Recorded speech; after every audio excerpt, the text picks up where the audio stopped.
Guys, ഇന്ന് നമുക്ക് sticker book ഉണ്ടാക്കാം. ഒന്നല്ല, 2 സ്റ്റിക്കർ ബുക്ക്. എൻ്റെ കയ്യിലാണെങ്കിൽ ഒരു സ്റ്റിക്കർ പോലും ഉണ്ടായിരുന്നില്ല. ആ വിഷമം അങ്ങ് തീർക്കാൻ വേണ്ടി കഴിഞ്ഞ ദിവസം ഞാൻ പിൻട്രസ്റ്റിൽ നിന്ന് ഡൗൺലോഡ് ചെയ്തിട്ട് പ്രിൻ്റ് എടുത്തതാണ് ഈ കാണുന്ന സ്റ്റിക്കേഴ്സ് എല്ലാം. ഇതെല്ലാം ഞാൻ സ്റ്റിക്കർ പ്രിൻ്റാണ് എടുത്തിട്ടുള്ളത്. ഒരു ഷീറ്റ് പ്രിൻ്റ് എടുക്കാൻ എനിക്ക് 50 രൂപയാണ് ആയിട്ടുണ്ടായിരുന്നത്. ഇതിൽ ഏറ്റവും വലിയ ബുദ്ധിമുട്ട് എന്താണെന്ന് വെച്ചാൽ ഈ സ്റ്റിക്കേഴ്സൊക്കെ നമ്മളിങ്ങനെ മാനുവലായി ഇരുന്ന് കട്ട് ചെയ്യണം. ഇത് വളരെയധികം ടൈം കൺസ്യൂമിങ് ആയിട്ടുള്ള ഒരു പരിപാടിയാണ്. പക്ഷേ അഫോർഡബിളായിട്ട് നമുക്ക് ചെറിയ പൈസയ്ക്ക് ഇത്രയധികം സ്റ്റിക്കേഴ്സ് കിട്ടല്ലേ, അപ്പോൾ നമുക്ക് അഡ്ജസ്റ്റ് ചെയ്ത് ചെയ്യാവുന്നത് തന്നെ ഉള്ളൂ.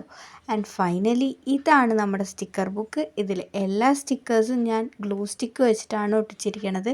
ഇങ്ങനെ ഒട്ടിക്കാനും കുറച്ചധികം ബുദ്ധിമുട്ടുണ്ട്, പക്ഷേ കട്ട് ചെയ്യാൻ അത്ര ബുദ്ധിമുട്ടില്ല.